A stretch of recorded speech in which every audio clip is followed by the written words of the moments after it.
Robin. Ah, yes. We're waiting for Chris Cornell to enter the studio. Traffic, right? He's stuck in traffic. Is he? I'm really psyched that he's doing some solo stuff. You're on. Oh, maybe my thing's changed. You're Oh, okay. My thing. My headphones were off. Oh. It was like the old dream I have. Does Dr. Kaku where an uncle is molesting me? Does Dr. Kaku drive you nuts like he drives me nuts? No, not at all. Just that socially he's just not there. I don't mind because his mind, it's not like he's thinking of nothing. What he's thinking of is so much more interesting on a real level than what we're thinking of. Like you said, he's looking at pictures to figure out where time started, and we want to discuss maybe a Seinfeld episode with the guy. But he understands that. Like, we could talk about it in theory, like dumbbells, but when he thinks about the universe being on a bubble and like Patrice's mind can't wrap around that, his mind can. Right. And he can think about like different dimensions. And I think like, wow, that's cool. But he really knows what that means. When you say it's on, what does he hear when he's listening to us talk back to him? the sound you hear when your dog farts. You think? Yeah, of course. I think it's like so he's just being cicadas. Polite? Yeah. He hears cicadas. He's being polite. Yeah. But I bet that guy Ed that he talked to, who he likes in Princeton, when he talks to him, he doesn't talk about like a bubble bath or cookie people. No, it's very, He calls him, and it's interesting to him to talk to Ed. You think they just laugh over it? They have a good chuckle. I don't know what makes them laugh. Oh, I had a sandwich today. It tasted like it came through the collider. They probably crack up. Collider jokes. How could that happen, right? Patrice Oneal's here, Stress Factory tonight and tomorrow. We're gonna sell that shit out, right? Right, people? Go. StressFactory.com or 732-545. Ha-ha. And Patrice also will not be appearing in Tampa with me the 29th through October 1st why at the not? Improv. Why wouldn't he? Because he has other gigs. That would be cool. And I'm coming to Pittsburgh October 20th through the 22nd as well. Cool. So those are my 2 dates. And I'm trying to book one in Jersey. It's all about me booking stuff. Does Chris Cornell realize we want to start our weekends? He's probably stuck in bumper to bumper. He's on his way up. Oh, he's on his way up? Yeah. Hey, guys, I'm going to take off. Why don't you stay? What's wrong with you? Should I stay? Yeah, why don't you stay? We just wanted to sit him here because you're being filmed. You just want us to say, please stay? No. We'd like you to stay. I thought that Chris Cornell would sit here. You're welcome to And I stay. wouldn't have much to add. No. Yeah, you would. You would have your point. Nah, of view. you can stay there. Believe me, I know Black Hole Sun. Tell him that. You'll be able to come up with He'll like shit. that. He's kind of a regular cool guy. Okay, fair Chris enough. Cornell's really cool. You know me, I don't like to cause trouble. Oh, please. Oh, are you feeling like you Don't just you, might? Is that what's going on here? No. You Don't feeling you itchy? think about You it. feeling itchy? I'm trying to become... I know that black anger is good for the soul, but What's under black Sway's hat? happiness is good for What's the under Sway's hat? pockets. What's under Sway's hat? Does he ever take that off? No. A lot of hair. Is that a lot of obviously. dreads on there? Dandruff and positivity.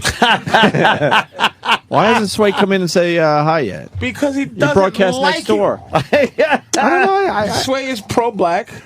Is he Is he? like militant? No. Nah, So then we'll get along. Sway's cool. He We'll just, get along. you know. Sway's a good guy. Sway! He's talking to somebody, probably about making love. What's up, Sway?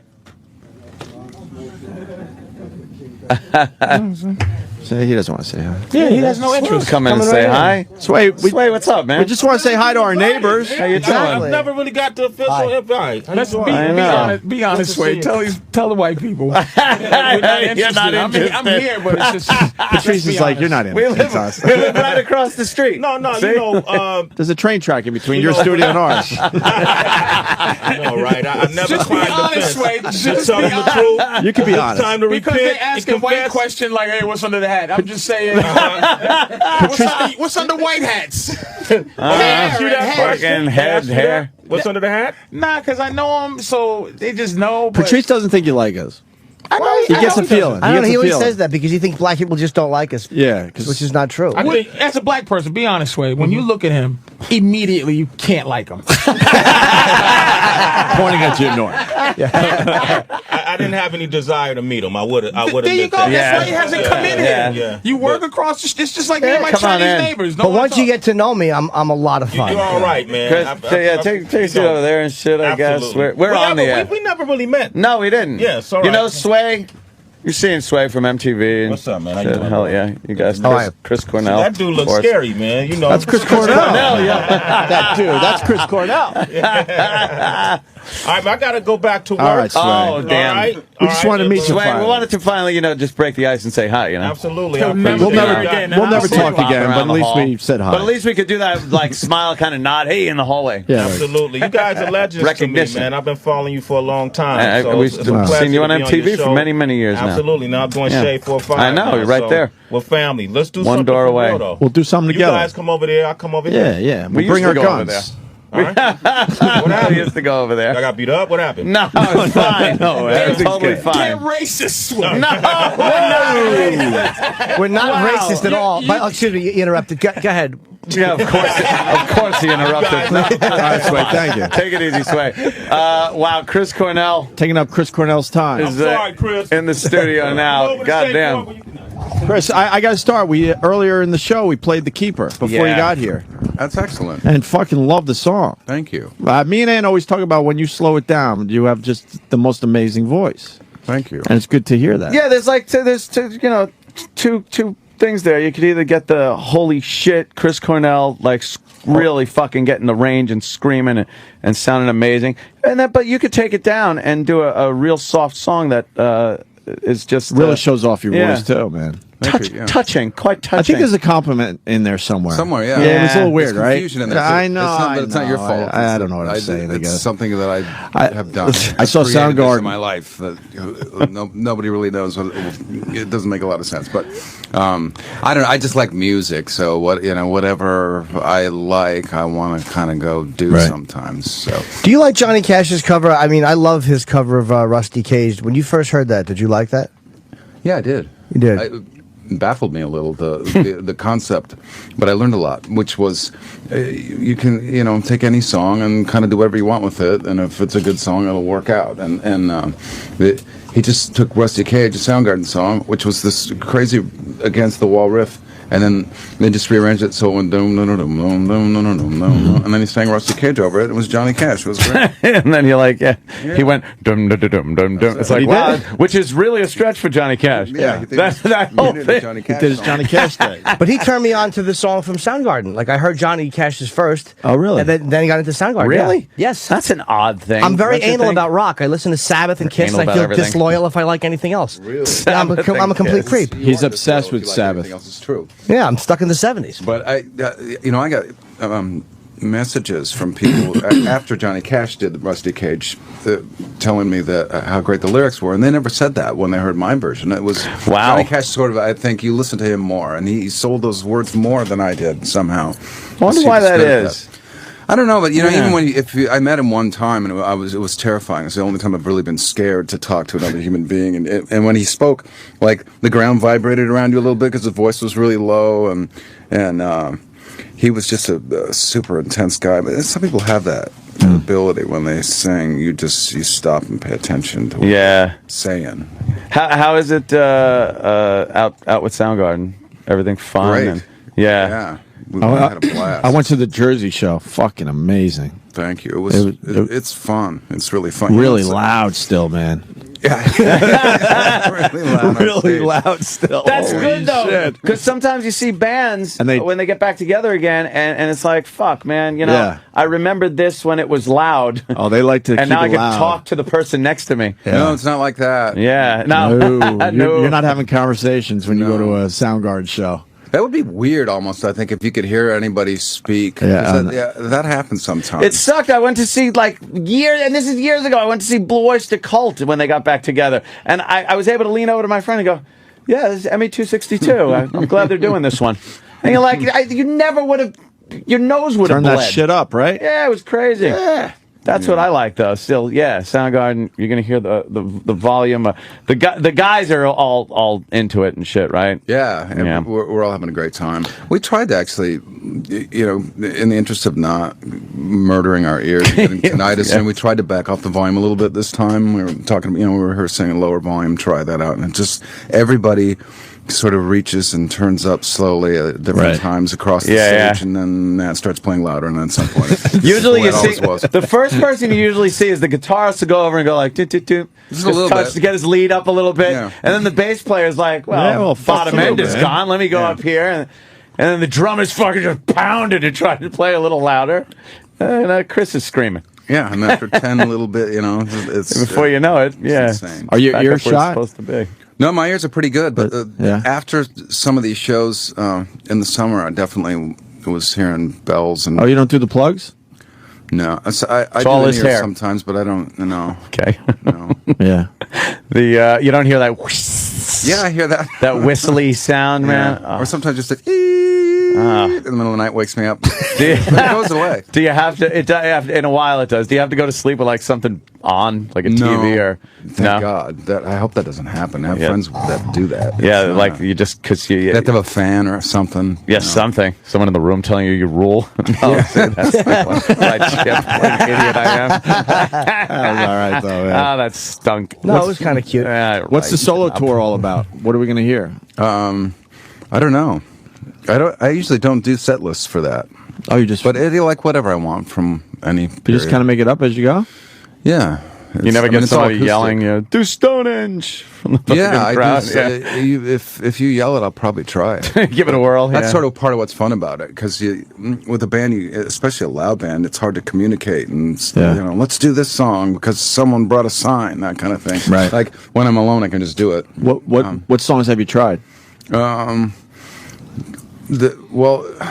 Songs that I haven't ever really tried to play acoustically, I've tried before. I remember someone yelled out 4th of July from a Soundgarden song, which is sort of ridiculous to even try on an acoustic. And I started to try to bang that out and sing it. It was, and then, people usually will come up with just dumb ideas like, if it's an acoustic guitar, they'll be screaming Jesus Christ pose. I don't know if they think they're being funny or whatever, but it sounds a little like bluegrass, though, if you play it Try to play it on acoustic. I really think it's just people hoping. Please play that, and it's like no. Yeah, they just want to hear it, and they think maybe you can make it sound like the record without any drums. Virtually or impossible. I guess You don't understand cannot- how hard that You is to do, cannot right? do that. What kind of covers do you do? I guess what I was asking too. I don't know anything I can think of. When I was in Jersey, I did a couple Springsteen songs. That went over good. It always does. You're in Jersey, you play Springsteen, it works. Yeah, you're pretty safe. Yeah. That's a safe bet with that one. Do you remember seeing Anthony in California? You're an ass. I'm making sure he remembers. Oh, at the hotel. Yeah, we're at the Beverly Hills. That Yeah, was you good. You were took getting your pictures. house painted. No, I think my house flooded. Oh, it was something that you were getting it fixed or something. Yeah. But it was kind of cool because everybody sees Chris on stage, fucking epitome of the rock star, and he's there, saying with his kids like, "Hey, don't splash over there." It's like seeing the dad. Chris Cornell was kind of an odd, out of place, but very cool thing because you came across. I don't know, you could be the worst father in the world, but you came across as a great dad, like really attentive and stuff. But it was the weirdest thing to see in real life. It was completely out of context. Hey, yeah, oh yeah, look, he's swimming with them. They're riding on his back, and it's like, hey, being a father, black hole sun guy. Did the kids ask who he was? Like, who's the man with no shirt and a beer in each hand talking way too loud for this hotel? All right, shut up. I do like that cabana service over there. Yeah. That is very, very nice. No, did you, somebody, I read on something, did you, you stop drinking in like 2000 or something? I think it was 2002. Was there one of those big I'm- reasons, or just kind of a I don't remember any of the reasons. That's probably or why. About the 5 or 6 surrounding years, to be honest. Oh, okay. Maybe that. But I'm was glad it. I stopped drinking. Like I feel like I get a lot more done. Were you afraid creatively? Like No, I was never anyone that I could never write anything drunk or high on it. It never worked. Really? I would try, but it would be awful. Like especially if I wrote lyrics and then the next morning would read it, I would immediately burn it. I didn't want anyone to ever even see it. Wow. Yeah, I was horrible at that. Because some people are really good at that, and then No, I've heard that story. But I remember I was in rehab, and there were people saying, "So it's going to be very difficult for you to transition into being creative when you're not loaded." And I said, "No, not for me. Coffee was the only thing that ever worked for me, which still works." for writing, yeah. Yeah. Yeah, coffee rules. When I would drink, I think creatively the best thing I could do was, kind of get into those long, really bad blues jams that drunken guys get into. It's the only time you can really put up with that and have the attention span for it, which is really depressing. So that's all over. Can you sit down and say, I'm going to write right now, I need to write? Or is it just kind of like you wake up at 3 a.m. with lyrics or a riff? Idea or something? I think both those things happen. And probably to anybody that writes anything, probably both those things happen. At some point, you'll end up in a position where you have to sit down and you have no ideas and you got to write something. And it's like, God, I told these people this would be ready, And like a deadline or something. That's got to be a little bit of pressure, yeah. Like with a band, like working with Soundgarden, there's a lot of co-writing scenarios where, I'm going to take your song home and work on it and then come back and we'll have something. And you can't necessarily wait for lightning to strike. I always feel like that's the best way to go, though. Just wait around until I just pop in something. Yeah. With the Keeper, was that written specifically for the movie? Mm-hmm. Yeah. What's the movie? Machine Gun Preacher. Machine Gun Preacher. Yeah. Machine Gun Preacher. So, do you find that harder to write something on a subject like, here's a movie, hey, write this? Because like I told you last time you were on, the Casino Royale opening theme is fantastic. I love it as just a regular song, not even as a movie theme. Well, thank you. Is it harder to say, hey, here's a movie, here's what the movie's about, or? Well, I guess, with an entire film, and a script and a story, like something like The Keeper, where it's based on the Machine Gun Preacher, who's a real guy, and it's his real life, and the scope of his life is really crazy. And he's like, he goes from meth head biker to born again Christian to guy that builds an orphanage in like a demilitarized zone in South Sudan, and he likes to shoot people, but he's a humanitarian, and like there's a lot to go on to write a song with that. That's kind of true. Yeah, a lot of material there. But it's also not like it's for a film. It's a collaboration with people making a movie and a screenwriter, and so that I can't just do whatever I want. So they do have input on the song itself. Well, I get pretty lucky most of the time. When I've been in situations like that, I'm good enough. They just like it. Yeah, they just like it. But I've also had the other where, I'm not sure if that works. I'm not sure if we like it. But usually things just go well. Yeah, I think if you try, you really, give it a whirl. Yeah, just try to do a good job, and it usually works out. Do they tell you if they want it to be acoustic or heavy, or they just kind of leave all that up to you? Pretty much left all that up to me on this. And with Machine Gun Preacher, it was hard because there's sort of like this period of earlier in his life that's kind of like maybe biker rock 70s, and then I could have approached it from a gospel-oriented thing when he's sort of becoming this preacher.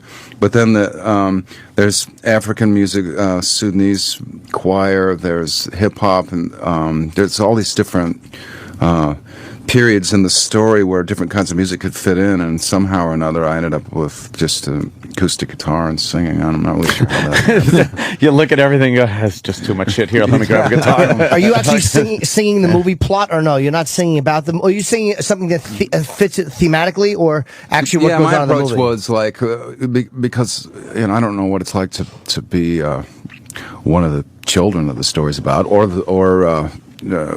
to Sam Childers, and I'm not him, so I didn't have those experiences. So I ended up kind of approaching it like, what if Sam Childers were Woody Guthrie and he was writing a song about this situation and the plight of these kids and his dedication to risking his life to just make sure they're safe. And that's where the idea came from. Yeah, because that to me is the hard part, is capture. Because I know I'm not a songwriter, but I know I would just write like scene by scene and just your song make it all hacky. And then the man got on the plane, just your song would be 90 minutes long. It would be literal dialogue from the movie. Right. Yes, every single. And he ducked in. I thought he was shot, but he was fine. It would be like, this stinks. You were I guess a big part of the Pearl Jam movie. He's in the documentary. In the documentary. Yeah, Cameron Crowe film. Yeah, about which Pearl Jam. was great. He did an amazing job, and it's a great documentary for fans, because I feel like you really kind of get to see behind the curtain a little bit, and everybody's personality comes across very genuine, and then it's a Cameron Crowe film, which he's a guy that was a music journalist from the time he was, I don't know, 15 or 14. And then, so he was interviewing Led Zeppelin when he was 15, and then he became an accomplished movie maker. So you put those two things together, and it's really an entertaining film. It's great. Yeah, our own Travis here is a giant Pearl Jam fan, so he won't shut the fuck up about it. Got a lot of Pearl Jam fans here. No, I know. I fucking love Pearl Jam. It's amazing. I can't wait to see this thing. You should actually show Chris the Mexican guy or the Chilean guy. Did you see the Chilean guy yet? Have you seen this Chilean guy that sings? Someone get on the. It's really quick. He does Yellow Ledbetter. Where the hell? Travis? I thought I saw Travis. Even for 30 seconds, you got to see this. It's ridiculous. It's a show called My Name Is, but it's in Mi Nombre Es. Yeah, Mi Nombre Es, out of Chile. Out of Chile. And they get these people and they dress up as much as they can as somebody, a singer, and they get up and sing as best they can in the style of. And most of them are pretty goofy, and they can't speak English, so they're just speaking phonetically. A bunch of them they're off, you could tell. And this guy's like, Mi llama es Eddie Vedder. Right. And he starts singing, and I was like, at first, I swear to you, I was like, no, this Where's is bullshit. The goof? They fucking, They like overdubbed this thing on here. Here he is. You got the headphones? He needs some ears. Mi nombre es Eddie Vedder. Eddie Vedder. Oh, it's like a sort of a contest, too. Yeah. It's one of these kind of game shows. I thought he was lying. Oh my God, that's pretty amazing. I swear I thought they were. And there's something listening and getting ready to judge it. Oh, yeah. That'd be worth doing at an actual Pearl Jam show, just for a minute. Yeah, I know, Have them right? come out and just see everybody look confused and upset. And upset. And upset. The guy is doing an amazing job. Yeah, it's pretty crazy. And this is what they'll do. If Eddie Vedder leaves Pearl Jam, they'll just fucking cart this guy out the way they did in Journey. Like Journey, yeah, you could hit it. Yeah, so. That's just... Isn't that wild? When I first saw it, I was like, come on, they friggin' overdubbed or something. Some goofy guy found this show clip and popped friggin' Pearl Jam on top of it. You ever find anyone that does you real well, Chris? No, I've had people send me stuff. Hey, Chris, I sound just like you. Yeah, Check it out. Do you? There'll be like just a moment, where I kind of hear it, but most of the time I don't. I don't hear it. Well, over the years, you got to realize, without the pat on your own back, that you got a pretty good voice, good range. I think I do a lot of stuff, so it's hard. I remember Timmy C from Rage used to say that he didn't really know where home base was for my voice. Like, there's no real. Yeah, like if you're writing, that's what he does all the time. Or if you're writing for your range, kind of. And I think that comes from songwriting. Whatever it is, I just kind of want to hear the singer that's going to sound right. And so I never paid much attention to range. Yeah, it would be like, oh, I want to hear that melody, and it would be whatever key the song was in, and then that would just be it. So many singers want to punch you in the face right now that you just say that like, I never thought about range. Right. Like some people are just really like, I'd love to be able to hit that note, and it's just like, nah, he could just hit it. Not from that. There's on-the-job training, like the several years of. Like the early years of Soundgarden. We started in 1984. Jesus. So it was a while of really being in a band and playing shows and doing it. I had very little range when I started. Really? Yeah. You were able to crank it up. Shit. Man, that is amazing. And then over the years, how do you take care of it? Do you have to?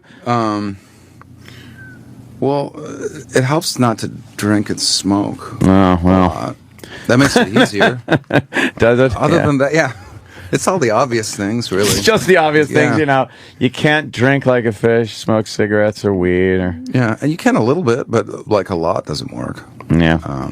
But for much, really. I mean, there's not a whole lot you can do. You can shoot pool or play shuffleboard. So you're smoking a lot. You can get those things done. You can do a lot of sports. When you're in a band and you're out doing solo stuff, do other band members get resentful? Like whoever's out doing the solo stuff, whether it's a singer or the guitarist, they start to feel like almost like you're leaving the relationship to do this. Well, with Soundgarden, everybody always did stuff.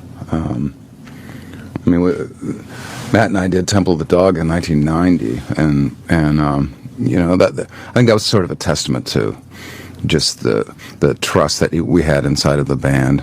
That it's okay to go out and do other stuff.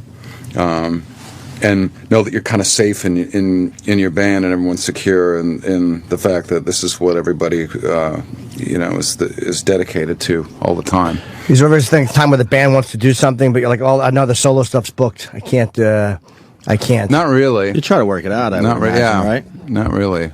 I think at this stage of being in Soundgarden, it's kind of good that everybody's doing other things because break is healthy. I would assume. Well, I like to be really, really, really busy, and I think that you know, to have that all sort of fall on the shoulders of Soundgarden probably isn't that great of a thing. I think for us to be able to do what we do with a more relaxed pace and not have like 2-year projections of what our schedule is going to be and release dates before we've written any songs for a record, that never really worked for us. Why didn't you guys go back to the Temple of the Dog thing? Why didn't you go back to the Temple of the Dog thing? It was 1990, and well, you guys had some magic there. Another album we were in or separate something. bands that were really busy. Yeah, but there was never time in the last it's been 20 years now to get back and try to do something else with that. I don't know, maybe because of the fact that it was something. For Andrew, it took a couple of weeks to do it, and then it was very special, and it surrounded kind of a subject that was sort of important to us, being that it was a tribute to our friend that died, and I'm not sure if it necessarily would have felt natural to like at least to go back and write other songs or record it. It would be fun to play shows or something and play the songs more, because we've only done it every 6 years or so. Somehow something will happen where we get together and play. Have you noticed a big change in personality wise? Because you guys were kids when Soundgarden originally, and now you're men, guys. Have you noticed huge personality changes in some of the guys where you're like, wow, that guy's really changed? I feel like with everybody, even other guys in Seattle bands that I grew up with, everybody's pretty similar to the way they always were. I just sort of see everyone being a little less goofy and having more patience, I think. That's just growing up. Growing up, anybody, yeah. Doesn't necessarily have to do with where you're from. I think doing solo stuff too, it's like it's got to be resentful when there's 4 people creatively collaborating. Or 5 people. It's got to be annoying to have someone's ideas always overriding yours, or the one guy with the shit idea that everybody has to politely listen to. At least you can go out and do it, and it gets it out of the system, so there's no one just resenting the fact that their ideas can't be, I guess, made real or brought to fruition, as we say. Well, I think that's sort of where side projects from bands usually come, because the people, it's not always going to make sense that something one guy in a band's going to want to do doesn't work for the band, and maybe it just there's a lot of things I've done since the beginning of Soundgarden that didn't necessarily make sense for Soundgarden. It wouldn't fit. And I think that's where those side projects come from most of the time with any band. You had a great song on, I don't remember the name of the song, but it was on Slash's record, which was really good. Yeah, it was fun. Oh, fuck yeah. Yeah, that was an amazing album. Did you write that, or did he write that and just ask you to come in for it? He wrote the guitar parts, and I just kind of took that and wrote to it, really, and responded with emails of MP3s. Oh God, just back and forth. We were in the studio the day that I came in to sing it, and it was it was the final version of the music. But initially, it was just the demo that he sent me via email, and then I recorded over it and sent it via email back, which is weird, but the future. Strangely, it works. What do you do? How do you tell somebody if they're sending you ideas that are just atrocious? Like, even if it's a guy you respect and he's like saying, oh, no, maybe you should sing this. And you're like, ugh. You go dark for a really, really unreasonably long time. Send him back corrupted files. Yeah, I'm trying. Yeah, I don't know what happened. Yeah, you get Seven emails times that are already. just question marks, like, where are you? Right. You just ignore it. Yeah, you don't actually say like that was hard. You just actually come back with something that's better and just go, no, here's what I got. I didn't see that. Or No, you just ignore it. Just ignore it. Yeah. Yeah. When you write so much, you've written a lot of songs. Do you start feeling like have you ever written anything where you've looked at and gone, hey, wait a minute, I've done that before? God, like I guess you don't want to be redundant. Actually done stuff twice where I'll realize this was an idea I already had, and maybe I just didn't record it. But what's way worse than that is I'll get some melody in my head and think that it's really great, and then realize it's someone else's song. Yeah. Exactly. To a T. sounds good for a minute, right? And you're Yeah. like, all the There'll be glitters something is gold. familiar I've about heard it, like, that. this is really It's like, hooky oh, and the great, Beatles and did all this. that. This Yeah. is so catchy. Yeah. I love it. Something it's gonna about be great. it. I don't know what. It's like as though I've heard it before. Oh, Yeah, shit, guys, I've I heard got it. before. I saw her standing there. Yeah. Like a virgin. Yeah. I don't know why I like that. I think it's a great idea. I think it might go over big with the kids. Will you just scrap the idea, or will you like go, all right, because maybe you add a little bit to it, and you don't realize that you got the basic foundation from somewhere else? Will you scrap the whole idea and just go, fuck it, I can't, or will you just build on it? If it is exactly something else.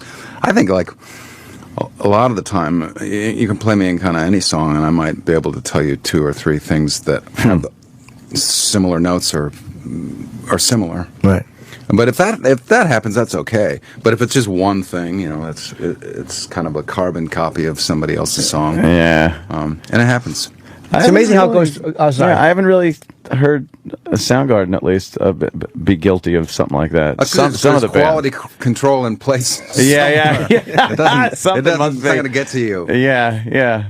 Somebody's going to say, that sounds exactly like blah blah blah blah. Yeah, the song's never one gonna of make the four show. is You're definitely like, gonna- no way. You play No. it and go, shit, it is. Yeah, the song's not going to make the album. So you got to have Like- people like that around you, though. Like Yeah. Lady Gaga, who I like, got a lot of shit because that one song sounded like Madonna, a lot like Madonna, and nobody around her probably, because she's solo, said to her, "You can't do that. It sounds just like Madonna." In a band, at least you can call each other out and go, "What the fuck are you doing?" Yeah, Yeah, what do you do? That's true. That's what's great about a band. There's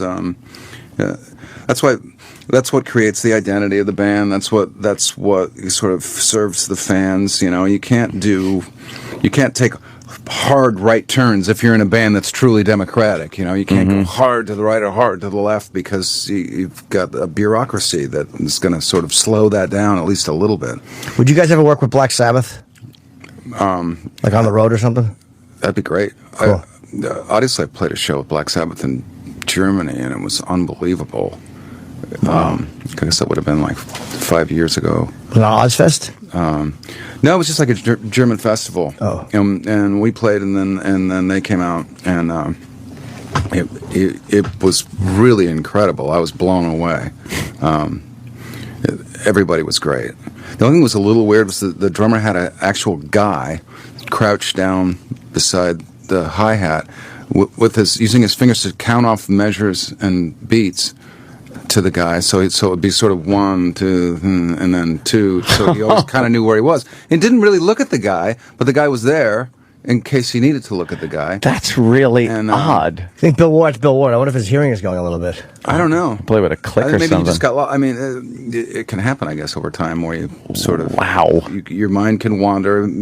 But he didn't. He never looked. He never seemed to need it. But the guy was there for him. I don't understand what that 1, 2, 3. Like, how would that help during a song? I mean, I'm not musically inclined. If you get lost in the song, I would rather maybe you you'll could just know, look down what and part of the measure is. I don't keep know. the beat to the guy's fingers, and regardless of what you're hearing, you're on. You're doing your part. They were so good.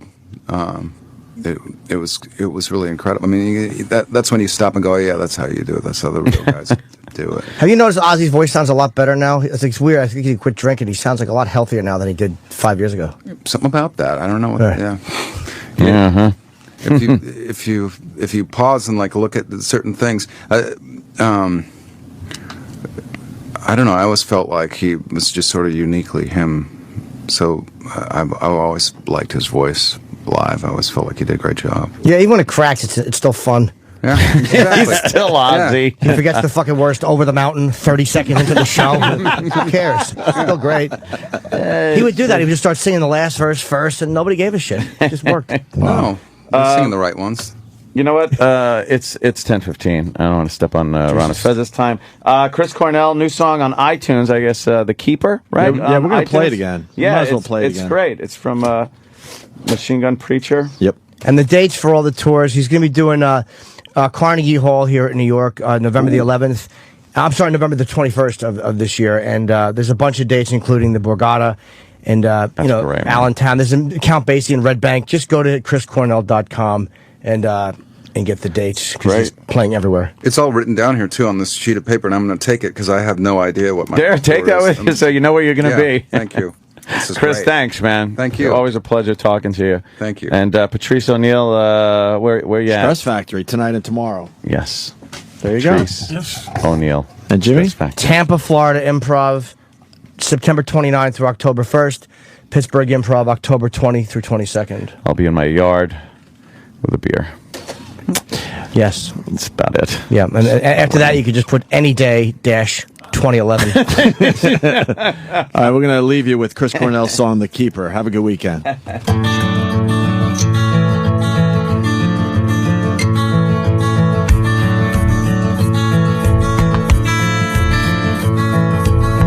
I come from far away.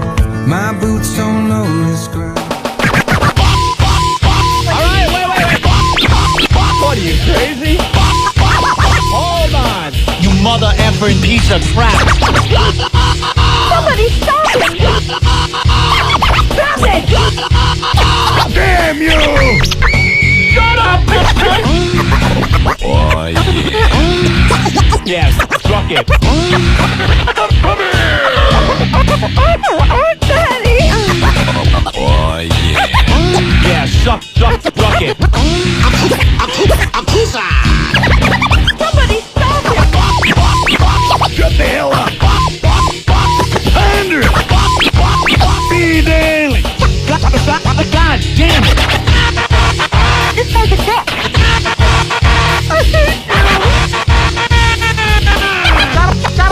I don't give a fool!